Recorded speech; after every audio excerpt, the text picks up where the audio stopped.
And we know they've been operating under color, so we have this tendency to try not to rock the boat, trying to get them to do their job that ain't their damn job.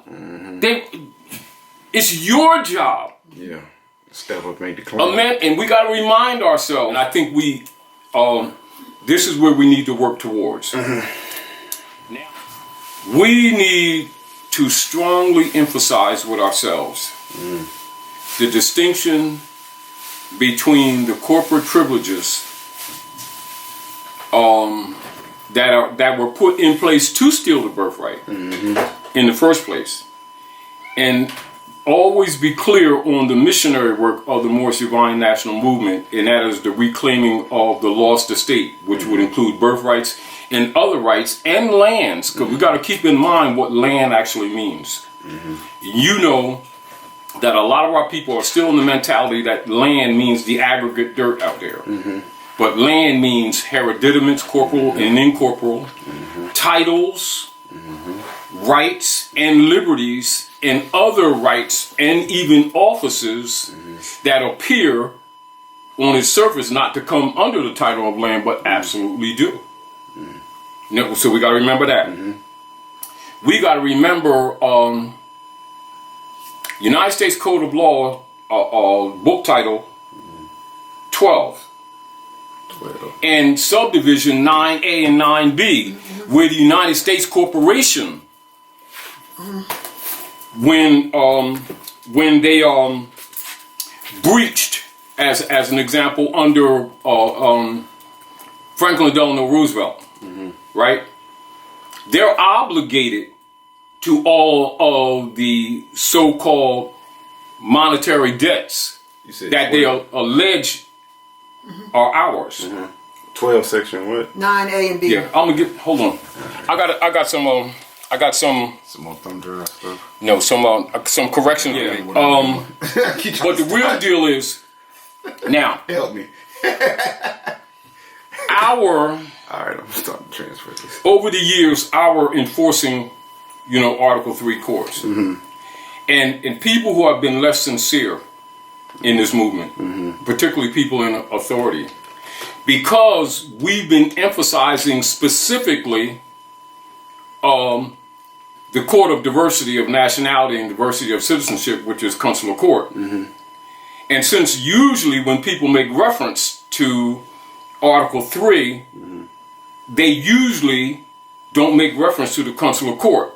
Yeah, they leave out section 2, they just read section 1. When we are talking consular court, people who have not been sincere to the Moorish movement and enforcing our Constitution don't recognize it. Do you understand? It's almost like saying the soda bottle without talking about what soda's in it. Type thing. They always talk in Constitution enforcement. Yeah, but they have never been honorable to it, so they have never been under the pressure to really examine what they're saying and not saying. This is why, like, when people like yourselves go to the temple and start getting into the details, it appears on the surface that you're contradicting. Yeah, the program. When actually you refined and specifically exercising the law. The thing that makes them uncomfortable is that they have not been exercising the law, and they've been calling what they've been doing the law. Which is why they always try to pull rank with the title with no substance to it. Like, I'm the sheriff, so therefore the sheriff gets peanut butter sandwiches. That's not in your delegated authority. You don't give me your lunch. Because you felt like it today, yeah. They take titles and then add, and they'll say authority, meaning that I'm dictator. Our authority. Yeah. But it ain't civics. It ain't civics, though. It's religious. Religious authority. When you're talking authority in any society, you're talking civics. I don't care what you. Not that, and not just that. There's a distinction between religion and spirituality. They only get away with it because people aren't learned. Yeah, most people don't know what religion means. Do you understand? To realign and to go. All right. Now, open up U.S. bankruptcy too. Yeah, bankruptcy. It's in here. Yeah, and remember, I got to do some spell checks on that. So So I'm going to send you because I'm working on it on my other computer. And I'm gonna make sure you got that too. You ain't bringing my paperwork. The thing that I asked from 1947 in terms of non pro tunc. Yeah, non pro tunc is in my lesson book. It's in my lesson book. I apologize, Dietsky. Yeah, I ain't making no more oodles and noodles till you give it to me. Yeah, I gotta really open up my other computer and get it. Truthfully, my hard drive. Because what happened, that was one of my lesson books that was on my other Mac that Roz had given to her friend and never gave it back to me, and then other stuff that she locked away so I couldn't get to it. So I had some stuff on my other computer, and so I was trying to pull that back up, but that had, that was that old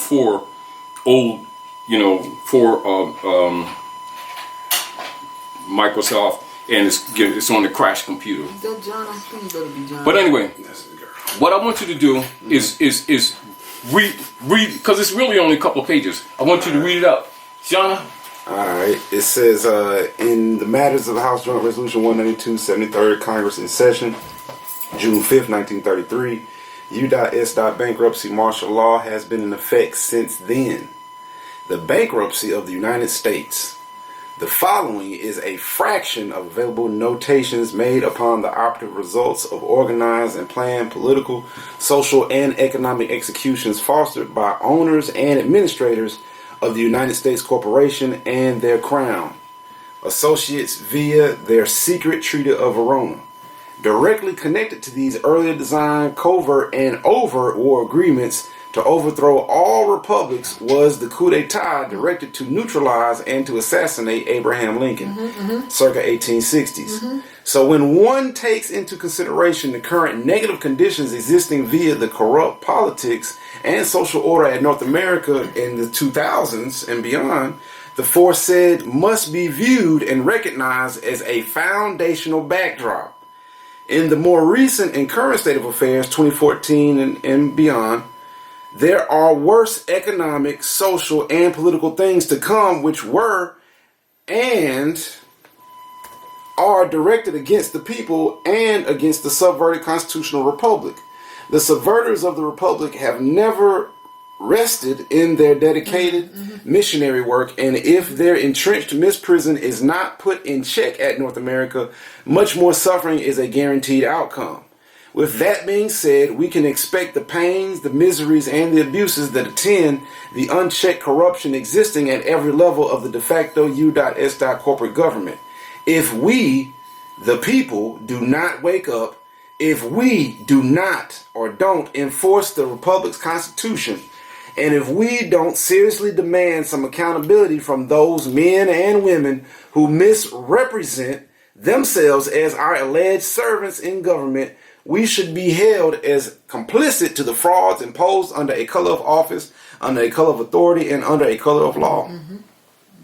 Study the nature of the frauds and of the attending unconstitutional issues that brought about the conspired U.S. bankruptcy. With these following facts in mind, the Republic political circumstances were not unplanned. Review the following documented information in contemplation of and in association with the preceding acts of sedition committed by an apparent dominant number of the members of all branches of a compromised governing body politic. The record shows that among the numerous acts of misprision includes the unacknowledged coup d'etat against Abraham Lincoln, which took place on March 27, 1861, and leading up to the Act of Congress, February 2nd, 1781. It's an interesting date. That's a boring date, but anyway. These acts were veiled under the public claims made that expressed that the Congress adjourned sine die. We were talking about earlier.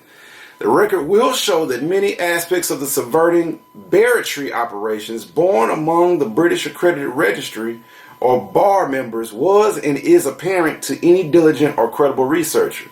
The conspiring bar members' dedicated mission of enforcing the, quote, secret Treaty of Verona is undeniable, and their plans to undermine the Republic were no doubt already set in place and established. In the latter years of their barratry operations came the later follow-up via the hegemony criminality of Woodrow Wilson. His anti-constitutional administration and their feudal law-stacked Congress, their treasonous and culpable actions and Congress's feudal legislation acts were marked by the infamous meetings which took place on Jekyll Island, Georgia. Conjoin these to the unconstitutional acts which were key to abrogating the Constitution and solidifying the political foundations that laid the groundwork for the later established private and unconstitutional Federal Reserve banking system in 1913. And with this entity in place, they were enabled to impose their Inquisition-derived Internal Revenue Service, IRS, in 1916. I was reading the Inquisition Revenue Service in my head. That's what it is. Yeah, the that's one of the things that I'm fixing in there. If you get the point. Yeah. So I'll be fixing that. All right. I'll just leave that there. These and other unconstitutional acts committed by the members of the bar associations, past and present, continue with the institutionalized and ongoing effects of the following. Roosevelt and the Congress wages war against the Constitution. Just like Chapter 2. No, just these are point reference points back to back. Yeah. All right, I'm gonna put this on the site. When I clean up and get to this, I'm making sure. Because I'm putting it in the study files. All right. That I'm just adding it to the study files. All right. Oh, so for the updates. All right. Cool. I'm already healed. The fact of the matter is the United States Constitution did go bankrupt in 1933 and was declared so by its President Roosevelt by executive orders 6073, 6102. And I'll do them outward in my lesson book. See, this is like an excerpt. But when my lesson book, I'm going to go into each one of those executive orders so that people can really understand. But go ahead, because I want you to read. All right. And by Executive 6260 on March 9, 1933, this was executed under the Trading with the Enemy Act of October 6, 1917, as amended by the Emergency Banking Relief Act 40, Statute 1, Public Law Number 1, which is presently codified, at 12 USCA, or that's United States Codes annotated. 95. I got you now. 95A, and confirmed at 95B. I'm following you now. You can confirm this for yourself by reading it on findlaw.com. I'm guessing. That's what that's supposed to be. Thereafter, Congress confirmed the bankruptcy on June 5th, 1933, and thereupon impaired the obligations and considerations of contracts through the. Oh, all right. Let me read that again. For the people, for the listeners.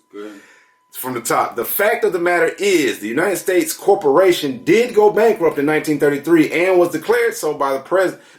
And that should be bankrupt again. Yeah. But I'll fix it. But I'm working on the other computer, so I'll flash this. When I fix this, I'm going to flash it back on all the files. Bada bing. Including your file, because I already got that on your file, that folder that I give you. But when I update it, I'm going to put it on your file. Then when I transfer that to you, it's already on your file anyway. All right.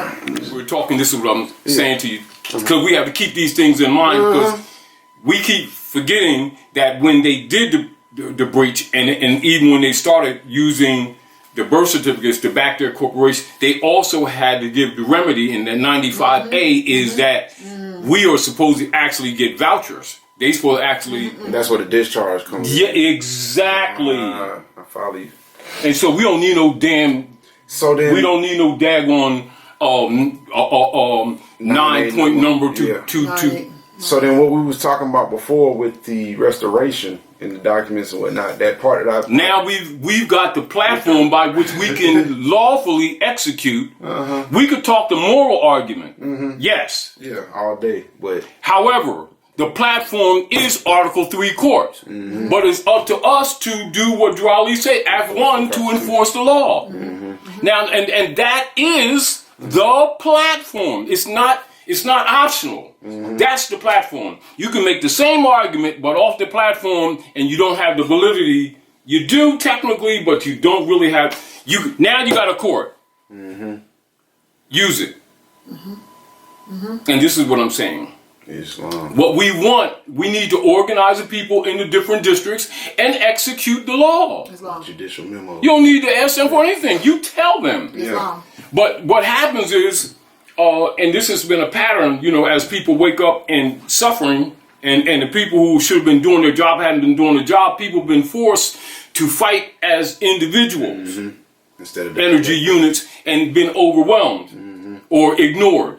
Though you were right. Yeah. Meaning that you was on point. You made the argument. You made it right. You argued it to the right people, but you didn't have the support. Exactly.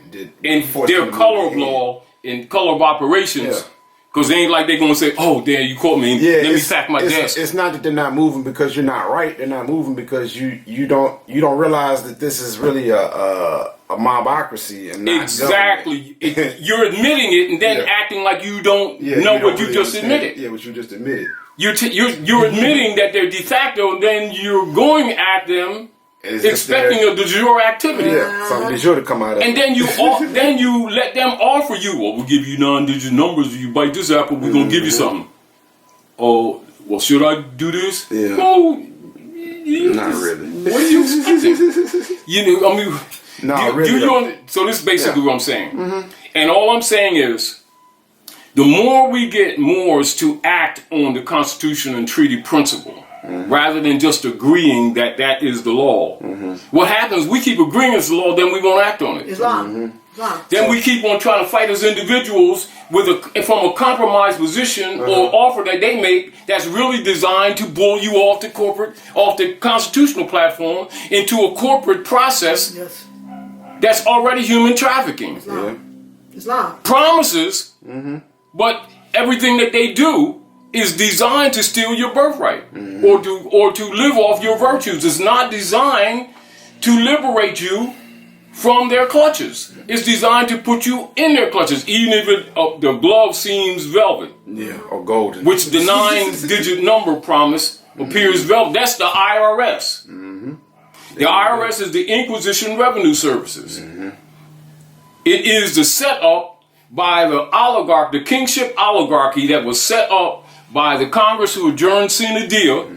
They set up a kingship oligarchy for themselves, which is why today they have free medical care. They got everything free, and they enforce the laws that they create for the corporate foundation onto the people and make the people pay for it and make the people pay for all losses of the IRS and the bankers. Standing a surety. And everything that everything we do in relationship to them, because we won't enforce that Constitution, because we keep thinking in our mind, sort of like some of these people do in the temples, think because they got the title that they have arbitrary authority over the Moorish Americans in or out of the temple, and they can just make up whatever their authority is. Yeah, ad hoc. And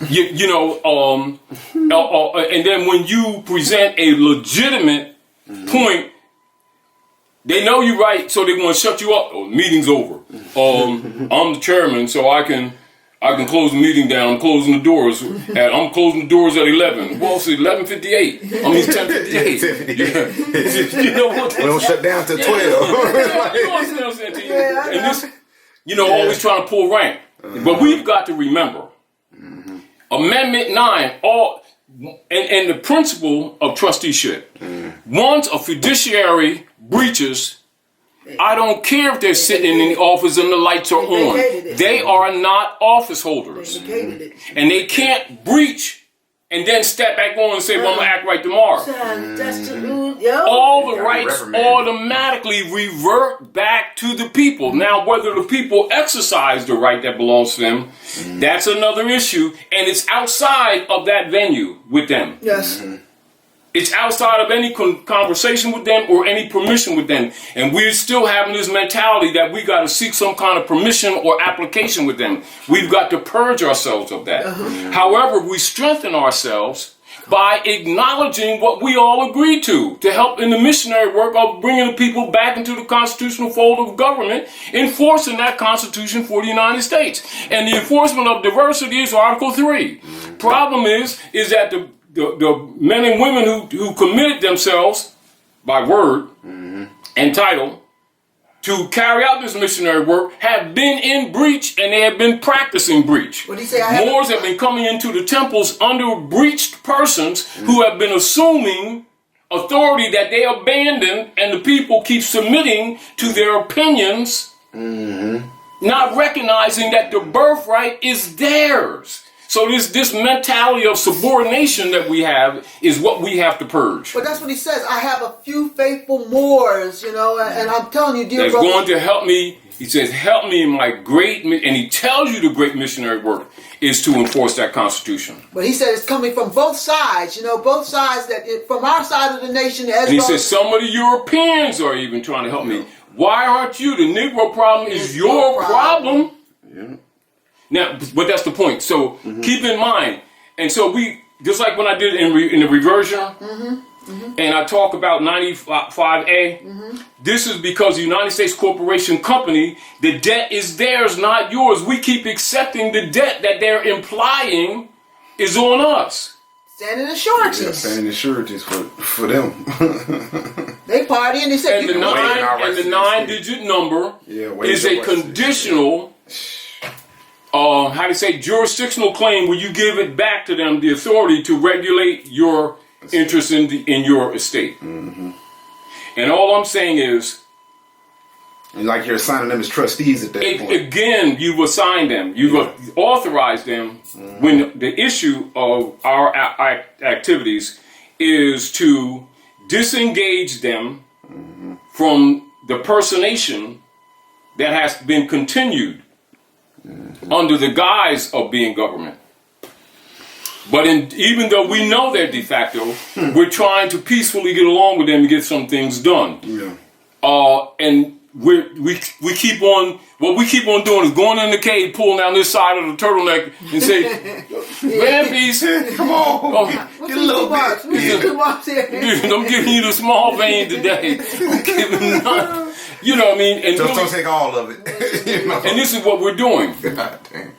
It's the compromission. But what I'm saying and implying that we need to really look at the growing activity on the honors of a lot of new coming Moors Islam, who are in the process of learning, who are exercising the Article 3 Court.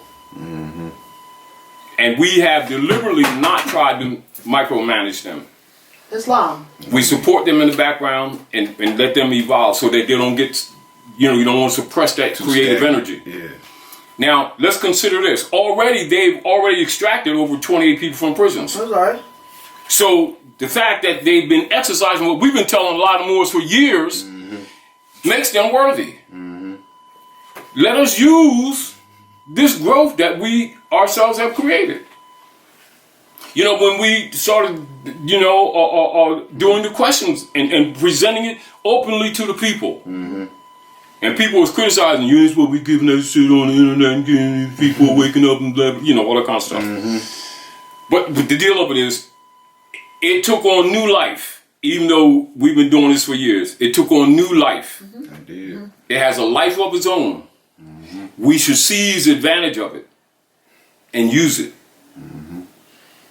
Because it is the platform.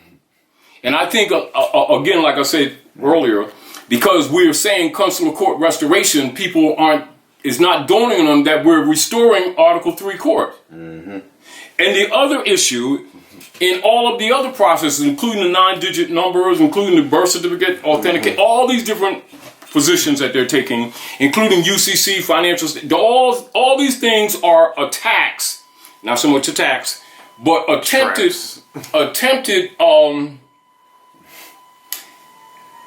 attachments or demands that are not called demands by beneficiaries and heirs who don't necessarily recognize themselves as heirs to a fiduciary operation that's clearly in breach to give me some of my shit.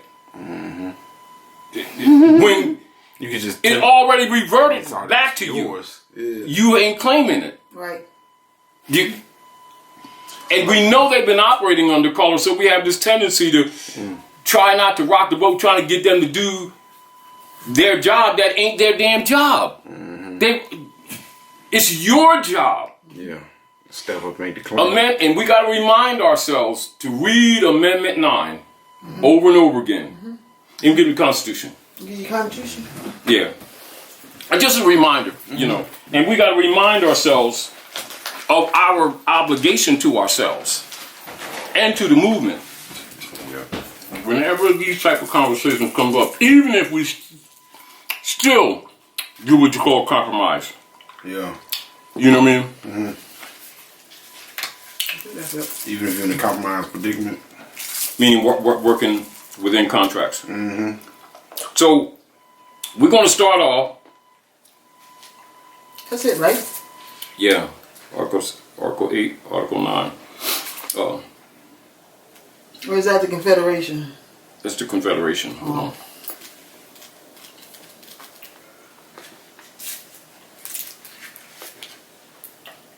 So I'm going to read Article 6 as a reminder, and when I read Article 6, I always read Act 6 next to it of the Moorish Holy Temple of Science. All right.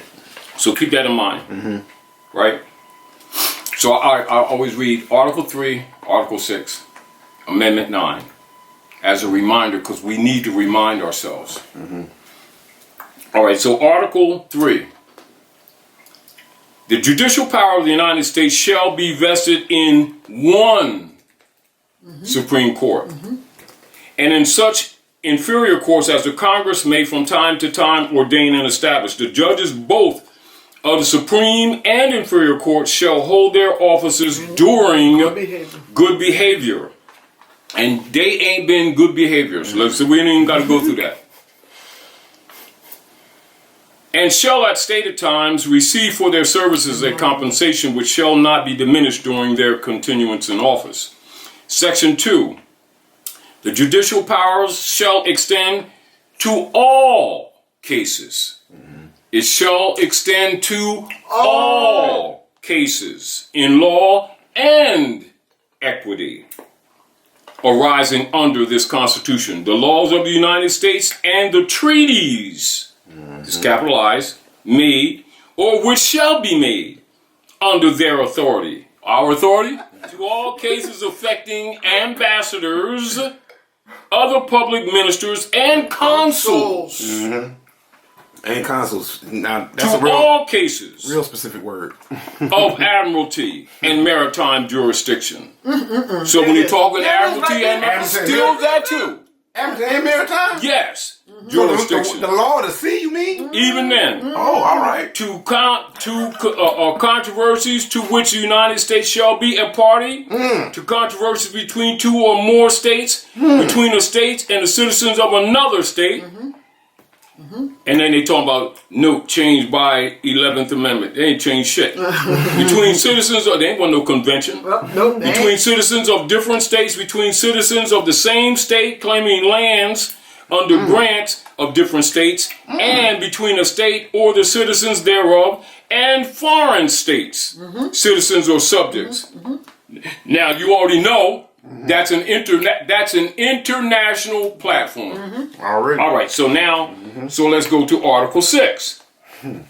All debts, contracted and engagements entered into before the adoption of this Constitution. That means these obligations existed before this Constitution was even adopted.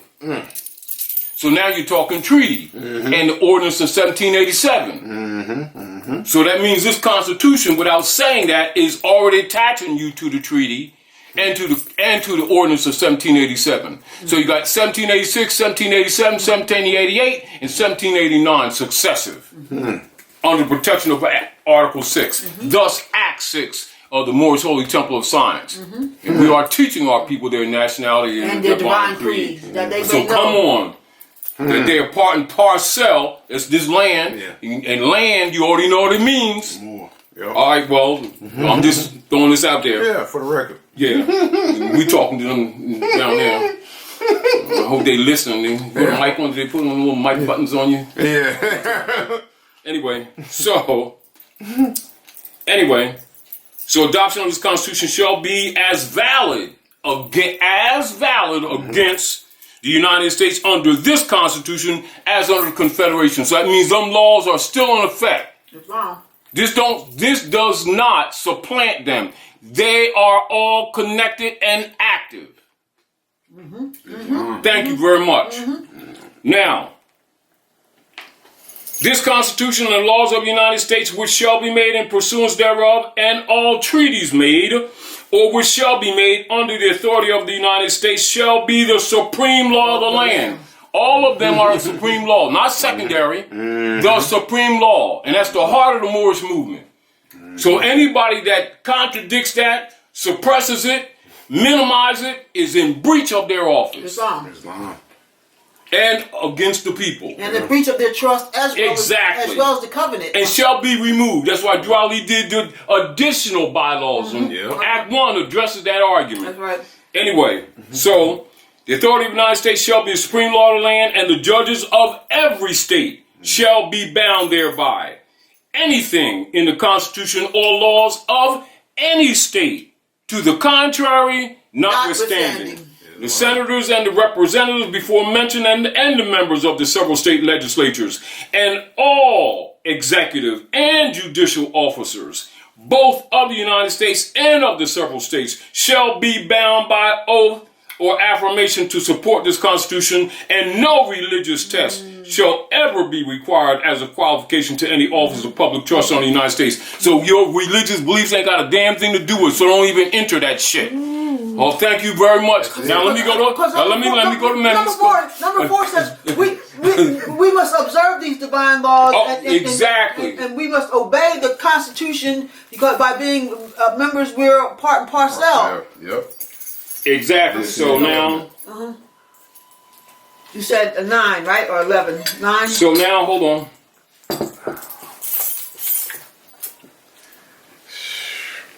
Yep, Amendment 9.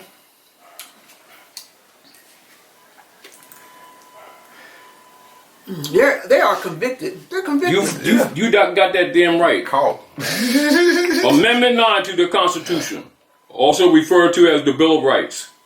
Right? Rights retained by the people. The enumeration in this Constitution, of certain rights, which means they're specific and they're limited. That means they're delegated, right?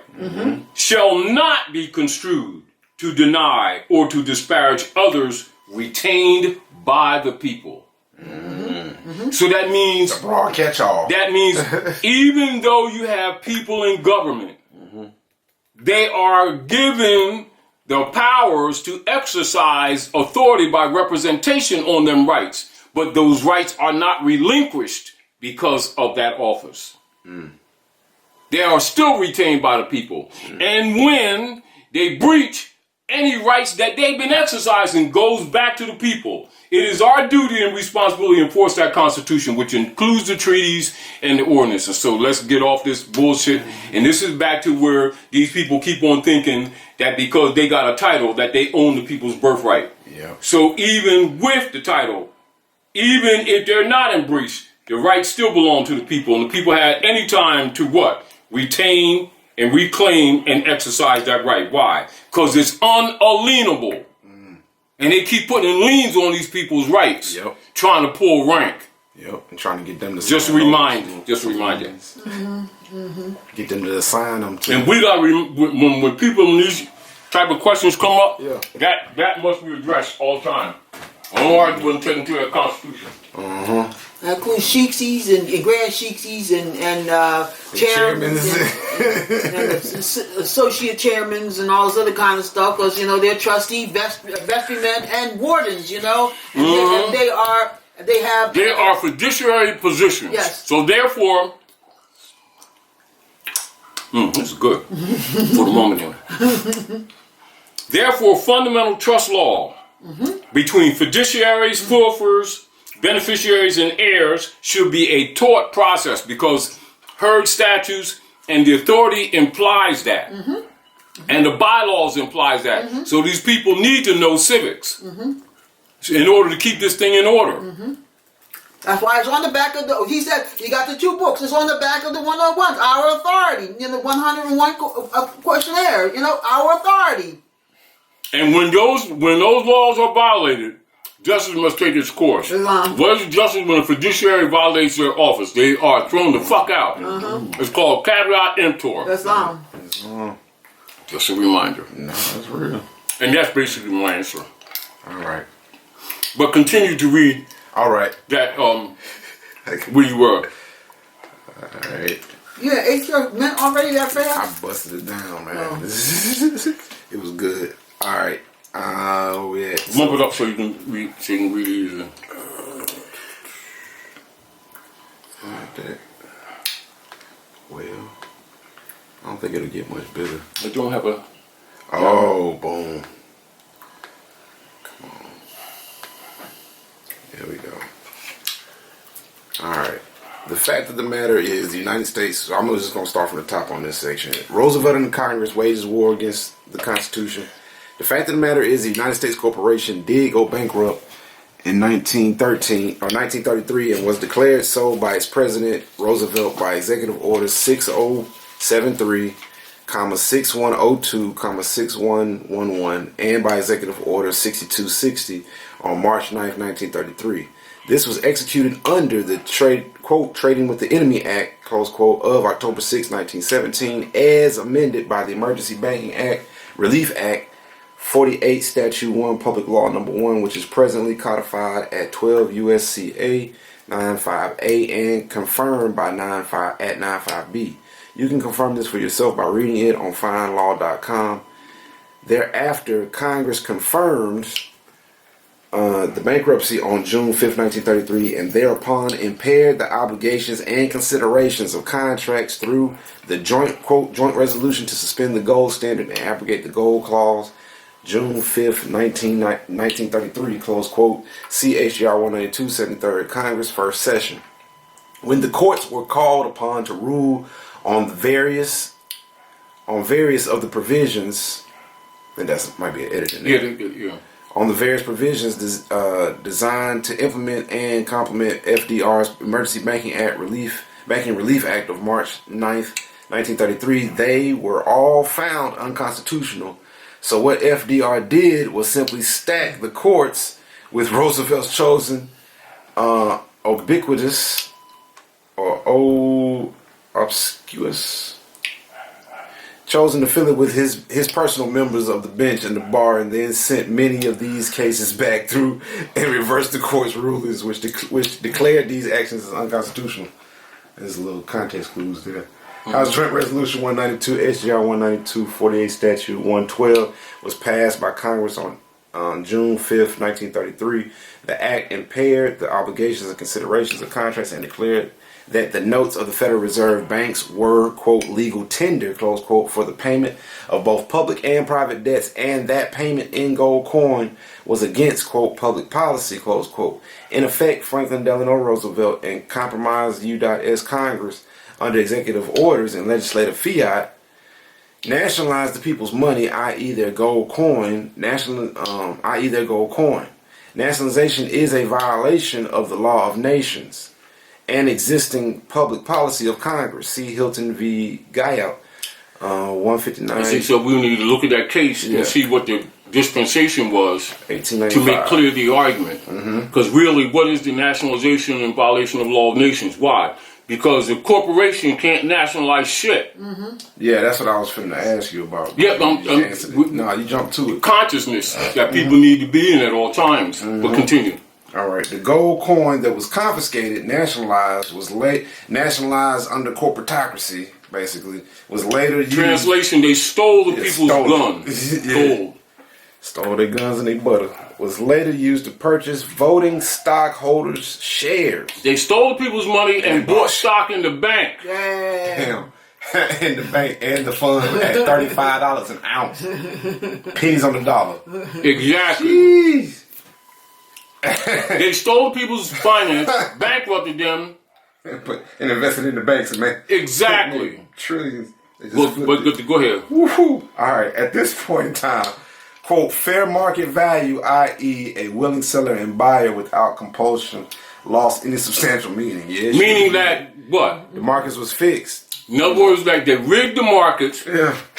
and the mathematics didn't count. That means arbitrarily the bankers, i.e. the Circle Church, could state anything they want to state in the record legally. Yeah. Because they use the offices of government to subvert the Constitution directly, and anything that was declared unconstitutional was declared public policy, and they're going to do it any fucking way. There you go. All right. Now you see why I put them statements there? The titles, yeah. Governors agreeing to misprison. Moreover, all of the governors of the several states of the Union who were summoned to and were in Washington, D.C. during the several days of this pre-planned economic quote-unquote emergency, which was the first phase of which to nationalize and expropriate the people's money, i.e. their gold coin, and deposit in the banks, pledged the full faith and credit thereof to the aid of the national government, and formed various socialist committees, such as the Council of State Governments, the Social Security Administration, etc., to purportedly deal with the economic quote-unquote emergency, close quote. The Council of State Governments has been absorbed into such things as the National Conference of Commissioners on Uniform State Laws. So that means they what blended the authority into other orders. Yeah. That was originally based in the government, but then put it on the corporate auspices. And then spread it out amongst other corporate names to hide their misprision. The real power. In other words, they delegate authority to Sears, to Macy's, and to other organizations that is not clearly stated. And Duke Energy. Exactly. And the Bell system. All right. The Council of State Governments has been absorbed into such things as the National Conference of Commissioners on Uniform State Laws, whose headquarters is located in Chicago, Illinois, and of all being members of the Bar Association and operating on. So there's a violation of conflict of interest right there. And the nobility clause. And the nobility clause. Continue. All right, and operating under a different quote constitution and bylaws, far distant from the depository. So now they're foreign agents. Yep. But go continue. And it is this organization that has promulgated, lobbied for, passed, adjudicated, and ordered implementation and execution of their purported uniform, open close quote, and quote unquote model, close quote, acts, and pretended statutory provisions in order to help implement international treaties of the United States or where world uniformity would be desirable. 1991/91 reference book NCCUSL. These organizations operate under the Declaration of Interdependence of January 22nd, 1937, and publish some of their activities in, quote, the Book of the States, close quote. The 1937 edition openly declares that the people engaged in such activities as the farming/husbandry industry had been reduced to mere such activities as the farming or husbandry industry had been reduced to mere, quote, feudal tenants on the land they supposedly owned. The compromised Supreme Court, parentheses, bar members. On April 25th, 1938, the Supreme Court overturned the standing precedents of the prior 150 years concerning, quote unquote, the common law and the federal government. And this is so the common law is the Constitution. Yeah. You know, they're openly subverting the Constitution. Yes. And openly carrying out. And then we go to the Social Security Administration, and they assign a number to the interest that concerns you and your inheritances, past and present and future, to pledge or hypothecate to support the bankers and the debt. And then give you a Social Security number that they give to you, but it belongs to them. And limited. And put dashes in it, and then remove the dashes in the 9-digit number for going in and out of that Sister Q trust. Now, with 95A, the fact of the matter is that the debt belongs to them, not to you. And they're converting it to you every time you make an agreement with them. You accepting. But yet that is technically the remedy that was done, technically. Yeah. The discharge. The discharge is their obligation. Yeah. Matter of fact, The fact of the matter is, this is the issue where so-called bills they're sending you are actually coupons. Mm-hmm. And then they disallow you the process of redeeming it.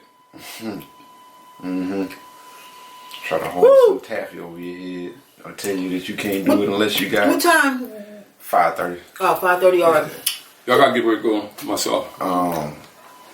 But I just want to. Yeah, I'm about to finish it. I'm just gonna read it through. No, I just want to. You ain't got. You can do, but because you read the part that I wanted you to read that I'm saying to you. Cool. So all those things must be taken in consideration whenever we're interfacing with them. Mm-hmm.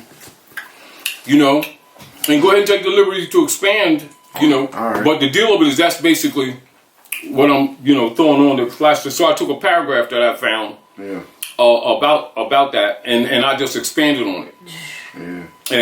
And I'm cleaning up. So the Grand Sheiky should know this information too, you know? Should. That's what their position is. It's not should know it. That's what the position is. Islam. That's like so the bus driver should learn how to drive. So he should know how to make wide turns, right? No, he's a bus driver. Does he need to know how to open the door? We're not supposed to be discussing whether or not he can get to Atlantic City. Or what the conditions are. Well, I gotta see a map. No, you motherfucker, you don't. You gotta take it nice and slow, like he took the turtle out. Yeah, take it nice and slow. We're gonna demonstrate this. We're gonna go nice and slow. Then you're gonna say, well, here it is right here, and the Constitution says, well, I don't know, where you get that document from? Yeah. What you mean? I gotta see the reference. reference. Punch him in the face right then as soon as he said that shit. Where did you get this stuff from? You said the Constitution of the United States of America? That's Act 4. That's Act 4. Yeah, they already know that they was being part and parcel of this said government. What you must live the life live the life accordingly. So you saying when the corporatocracy changes all their little rules and stuff, part of you being a Grand Sheik is to pay attention to that and no part of you did figuring out what not to do. What did new Nagi say to them? When they started talking stuff, did he not go to Act 1? Yeah, they supposed to go to Act 1. Please read Act 1. No. Please read Act 1. The Grand Sheik, you talking about the additional laws? A Grand Sheik and the chairman of the Moorish Science of America is empowered remind you, keep it going. Is empowered to make laws and enforce laws with the assistance of the Prophet and the grand body of the Moorish Science of America, or Moorish Holy Tamil Science.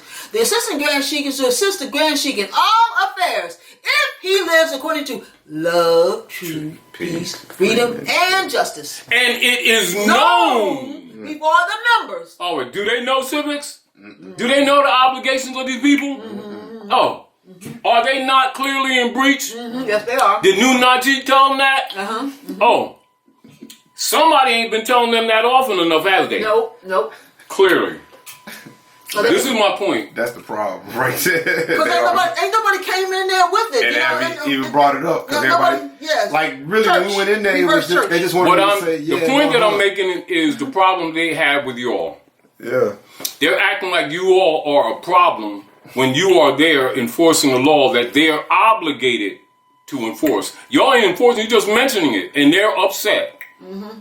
Why? Because it becomes clear that they not only have not been exercising the law or enforcing the law, they've actually been in breach of it. And by you bringing it up, just as a subject matter, puts it before the eyes of the people. And if people start thinking, they will recognize that these people sitting up there at that podium are Masonic infiltrators. Absolutely. Absolutely. Who are part of the sellout that nobody wants to talk about. And it's apparent to any thinking person, but it's not necessarily apparent to somebody who ain't thinking, who don't study. Therefore, they don't want nobody studying civics, and they don't want nobody coming there mentioning civics. Why? The subject matter itself exposes them. You don't have to attack them personally. All you got to do is speak constitutional law, and you're already showing who they are. You don't have to do it. It becomes obvious. Yes. So that's my point. Islam. And then back to our point, with the 9-digit just remind you of that. And what we should be doing is enforcing 95A, 95B, because that's the remedy. But they'll just like everything else, they'll give numbers, but without the explained definition of what it implies. And what does it imply? That the debts, that the remedy was and is that they were supposed to be, because they assigned themselves as fiduciaries against the people and took the people's gold and silver coin. The remedy was that they were supposed to satisfy all debts, not you. That's where the discharge comes in. And then what they've been doing, they made no provisions where the people could go to understand the and process. go take and redeem these coupons. And the fact of the matter, they didn't even have a right to put you on the burden to even have to go through the problem to have to go redeem a damn thing. Yeah, because It's supposed to be already discharged.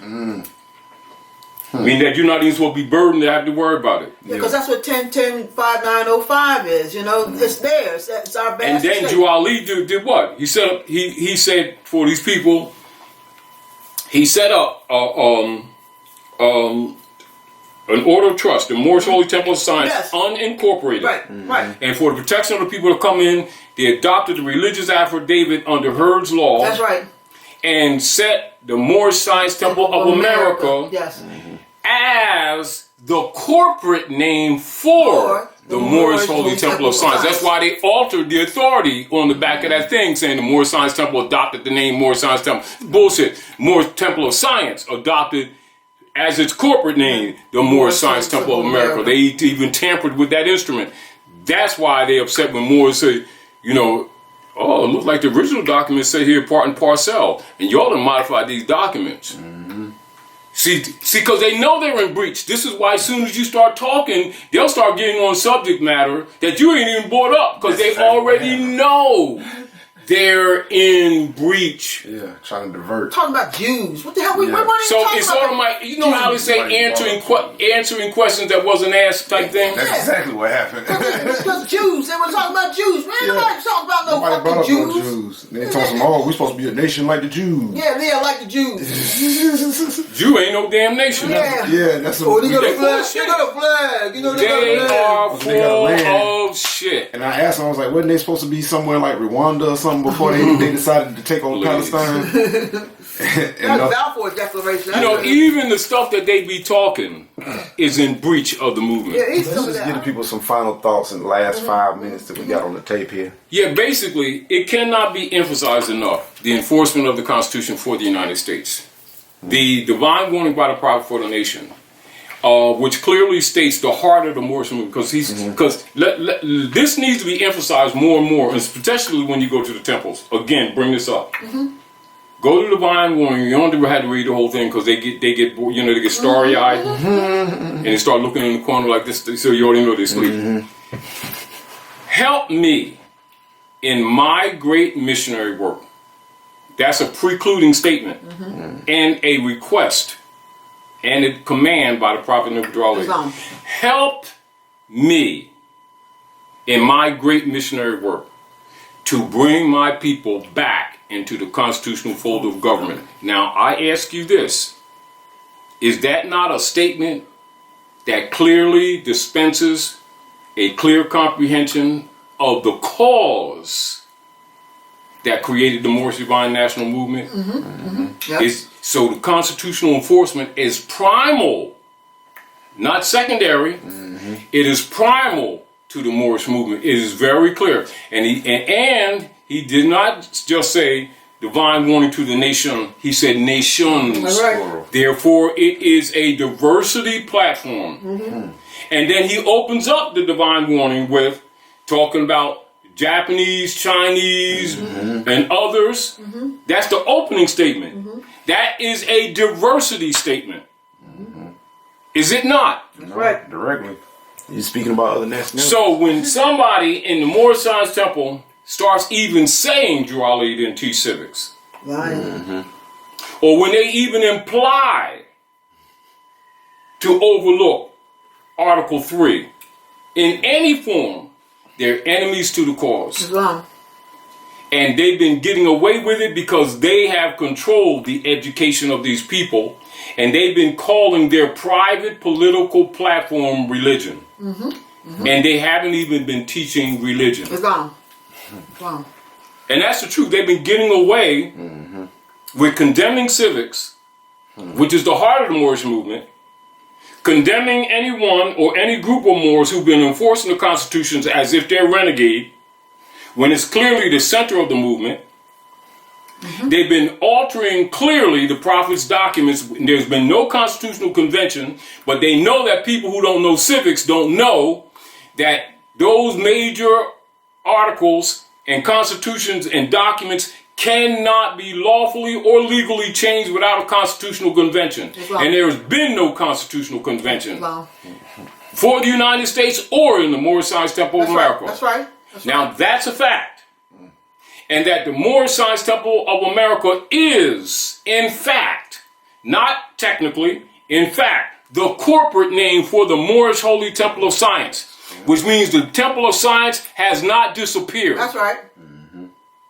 That's right. And it's not some separate It has been covered up. Anyone who can read can see that there's clearly a breach, not only a breach, but a conscious and active sellout and suppressing of the Moorish Temple of Science. They keep acting like the civic organization, which is the Moorish Holy Temple of Science. You can look in the microfilm in Chicago, because I went there. It was registered as a civic organization. That's right. That's right. That's right. And so the operations of the Moorish movement was civic. The religious affidavit was adopted the cause for it, not its adoption, was on July the 20th on a special meeting. And as a matter of fact, to celebrate that, they murdered Juali on that very same day, the very next year. 1 year later. July the 20th. The same day that they had a special meeting to adopt that religious affidavit, which was later done in August, and it's right there in the authority. It says, the Moorish Holy Temple of Science adopted as its corporate name. Now, is that not clear? Very clear. Adopted as its corporate name. That means it served the purpose of doing the corporate business, and that the core of the movement stayed unincorporated. Like a DBA.